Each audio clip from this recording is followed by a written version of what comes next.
आपको अपने पड़ोस में कौन रहने आया, कब रहने आया, ये क्यों रह रहा है, ये यहां क्यों बैठा हुआ है, इसका पता नहीं है। ये पता रखने के लिए सरकारें आएंगी, सेना अपना काम करेगी, समाज को अपनी भूमिका निभानी चाहिए, बगैर किसी शर्म के निभानी चाहिए, और अपने आप को इस बात से दूर कर लेना चाहिए कि पुष्पेंद्र कुमार अलीगढ़ यूनिवर्सिटी में पैदा हुए, हमारे सारे दोस्त मुसलमान, हमारा रहना सहना मुसलमान, हमको पुष्पेंद्र खां कहते थे, अब वो यकायक उनको लगा इसको क्या हो गया। तो मैं आज भी ये कहता हूं कि मेरी जबान से जिस दिन भी, चाहे कुरान मजीद हो, इस्लाम हो, मोहम्मद साहब हो, किसी की शान में गुस्ताखी करने का मेरा कोई इरादा नहीं है, लेकिन सच बोलो, जो कुरान में है उसे सच सच बताओ, झूठ मत बोलो। तुम कुरान का मिस इंटरप्रिटेशन कर रहे हो, मैं नहीं कर रहा। तुम्हारी कौम पूरी दुनिया में इस्लाम और कुरान को दिखा दिखा के लोगों की हत्याओं को जस्टिफाई कर रही है। पुष्पेंद्र ने किसी से नहीं कहा कि मुसलमान को मारो।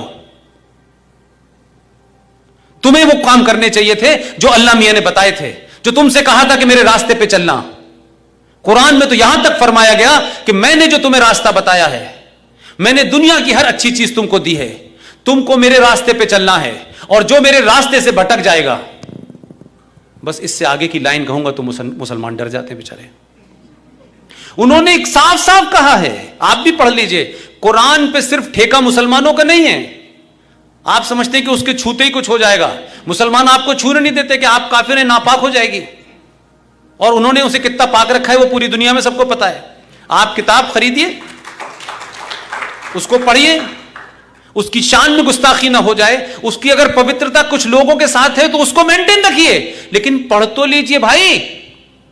उसमें फरमा रहे हैं कि मेरे बताए रास्ते से अगर तुम लोग कभी भी हटे, और तुमने जो मैंने हिदायत दी है, क्योंकि मैंने दुनिया की हर चीज तुम्हें दी है, ये सब कुछ तुम्हारे लिए है, अगर इसके बाद भी तुम मेरे रास्ते से हटे तो मैं इसी धरती पर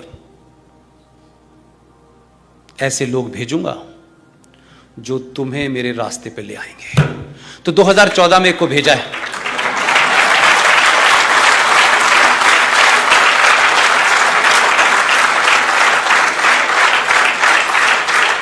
उन्होंने कहीं ये नहीं फरमाया, उन्होंने कहीं ये नहीं फरमाया, ये गलतफहमी निकाल दें लोग। यही मैं कहता हूं, झूठ बोलते मुसलमान, सच बात बोले। उन्होंने कहा है कि लोग भेजूंगा, वो आएंगे, तुम्हारी हरकतों को ठीक कर देंगे। ये तलाक बिद्दत के नाम पे जो तुमने धंधा खोल रखा है, नाजायज रिश्ते बनाने का हलाला के नाम पे, हमने तो बड़ी सेकुलर सरकारें देखी इस देश में। कभी नाजायज चीज जो गैर कुरानिक थी इस देश के अंदर, जो किसी भी औरत के साथ दुनिया का सबसे घोर पाप था, उसको आपने कुरान के नाम पे पिछले 40 साल से आप उसकी प्रैक्टिस कर रहे थे। तो जिसको भेजा है उसको पता था कि ये गलत हो रहा है। उसने अपनी सरकार की 3 बार सुप्रीम कोर्ट के फैसले के बाद उसने कहा ये तलाक बिद्दत खत्म करके रहूंगा, जिसको तुमने गलत इस्तेमाल कर रहे हो, औरतों का शोषण कर रहे हो, ये तुमने एक नाजायज धंधा बना रखा है, ये गैर कुरानिक है। बताइए हिंदुस्तान में कौन सा सेकुलर और हिंदू लीडर है जिसने इस बात पर सवाल उठाया हो? आप कहते हैं वो हिंदुओं का लीडर है। अरे यार, हमारा तो मंदिर बनाया नहीं उसने, हमारा तो बनाया नहीं यार, तो हम तो उससे फिर भी शिकायत नहीं कर रहे। उसने तलाक बिद्दत को खत्म किया कि नहीं किया? और कोर्ट में जाकर 3 बार कोर्ट से जब फायदा हुआ तो उसने ऑर्डिनेंस लेके आया। हम तो कह रहे थे एक ऑर्डिनेंस हमारे लिए ले आओ। वो बोला नहीं, अल्लाह ने जिस काम के लिए मुझे भेजा पहले वो करूंगा मैं।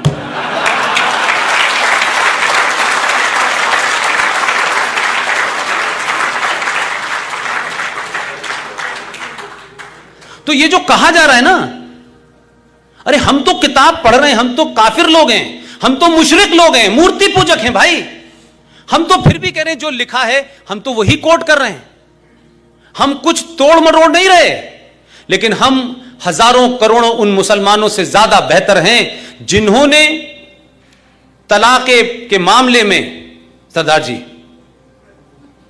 तलाक के एक मामले में आप सबको पता होगा, मध्य प्रदेश की एक महिला थी जिसका नाम था शाबानो। मैं ये बात इसलिए कोट नहीं करता हूं, कोई मुझे पॉलिटिकल स्कोर नहीं करना है, लेकिन मैं कहता हूं कि आपको याद होगा कि उस समय भारत में सबसे ज्यादा मेंबर ऑफ पार्लियामेंट थे उस पार्टी के, 412, क्योंकि सिखों के खून और इंदिरा गांधी की शहादत को चौराहे पे बेच करके जिस भावनाओं का आपने ज्वार भाटा खड़ा किया था, उस पे आप 412 सीट लेके आए थे और देश में पहला वो प्रधानमंत्री था जिसे कहा जा रहा था ये कंप्यूटर युग का है।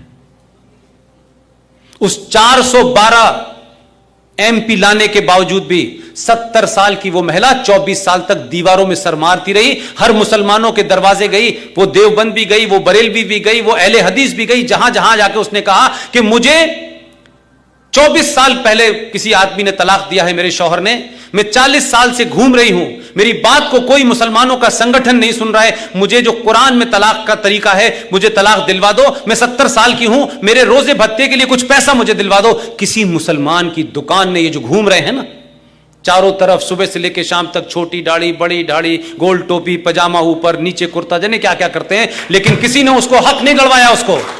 और इस देश की किसी सेकुलर सरकार ने यह नहीं कहा कि इस औरत को हक मिलना चाहिए जो हर 2-2 मिनट के बाद दिल्ली के अंदर औरतों की आजादी के लिए घूमती हैं महिलाएं। कोई मुझे नजर नहीं आई। बिंद्रा कारण से लेकर के कई सारी जो हैं, बड़ी बिंदी छोटी बिंदी, कोई नजर नहीं आई। और उस आधुनिक प्रधानमंत्री ने क्या किया कि जब सुप्रीम कोर्ट ने कहा आप भारत की कोर्ट में आई हैं, भारत के संविधान के हिसाब से आपके साथ फैसला होगा, उसने नहीं कहा तुम मुसलमान हो नहीं मुसलमान हो। और जब सुप्रीम कोर्ट ने उसके भत्ते की रकम तय कर दी और कहा कि आपको फैसला आपके हक में है और इस आदमी को आपको इतना पैसा देना होगा, इस देश में हाहाकार मच गया, सेकुलरिज्म की खतरे में पड़ गया सेकुलरिज्म।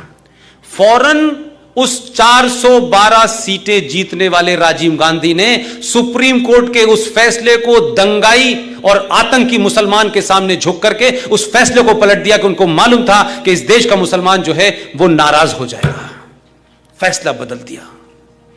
इसके पास तो 272 ही थे, इसने तो सुप्रीम कोर्ट के फैसले को भी बदला, पार्टी के फैसले को भी बदला और 3-3 बार कहा यही होगा चाहे किसी को अच्छा लगे या बुरा लगे। दोस्तों, पाकिस्तान एक ऐसा देश है जो आतंकवाद को बढ़ावा देता है, एक ऐसा देश है जहां अल्पसंख्यकों पर अत्याचार किया जाता है, एक ऐसा देश है जहां के स्कूल में हिंदू और सिखों से नफरत पढ़ाई जाती है, एक ऐसा देश है जो हमारा पड़ोसी भी है। अब इसी देश की पार्टी पाकिस्तान तहरीर-ए-इंसाफ ने अपने सिलेबस में संशोधन किया है और कहा है कि असमानता और भेदभाव खत्म करने के लिए यह संशोधन मील का पत्थर साबित होगा। तो वहीं दूसरी तरफ सोशल मीडिया पर इस नए सिलेबस के खिलाफ लोग अपनी अपनी प्रतिक्रियाएं देने लगे हैं। ये आक्रोश शिक्षा विशेषज्ञों, एक्टिविस्टों और आम लोगों द्वारा दी गई इस पाठ्यक्रम की आलोचना की ही तर्ज पर है। उनका कहना है कि यह लैंगिक बराबरी, धार्मिक अल्पसंख्यकों और सांस्कृतिक विविधताओं को शामिल करने में असफल हो गया है। वुमेन एक्शन फोरम ने एक बयान में एसएनसी को शिक्षा संबंधी अनिवार्यताओं की जगह विचारधारा संबंधी अनिवार्यताओं पर आधारित बताया और कहा है कि ये समाज में विभाजन की सोच के बीज बोएगा। 5वीं कक्षा की अंग्रेजी किताब के आवरण पर एक पिता पुत्र के सोफे पर पढ़ते हुए तस्वीर है, जबकि माँ बेटी जमीन पर पढ़ रही हैं। माँ बेटी ने हिजाब से अपने अपने शक्लों को भी ढक रखा है। अधिकतर किताबों के आवरण पर छोटी छोटी बच्चियों को भी हिजाब पहने दिखाया गया है। समान रूप से लड़कियां यौन आरंभ या प्यूबर्टी शुरू होने के बाद हिजाब पहनना शुरू करती हैं। उसी किताब में महिला नेताओं को पुरुष की समर्थक भी बताया गया है। लड़कियों और महिलाओं को मुख्य रूप से माँ, बेटी, पत्नी और शिक्षिका के रूप में दिखाया गया है। खेलने और व्यायाम करने के चित्रों में उनके चित्र नहीं हैं। सिर्फ लड़कों के खेलते और व्यायाम करते देखा जा सकता है। लड़कियों को जिन चित्रों में जगह दी भी गई है उनमें वो महज दर्शक की तरह नजर आ रही हैं। पाकिस्तान में लड़कियां और महिलाएं इस समय खेलों में श्रेष्ठ प्रदर्शन दिखा रही हैं। वे ओलंपिक खेलों में देश का प्रतिनिधित्व कर रही हैं। पाकिस्तानी लड़कियां जैसे जैसे पर्वतों पर चल रही हैं, कामयाबी की नई इबारत लिख रही हैं।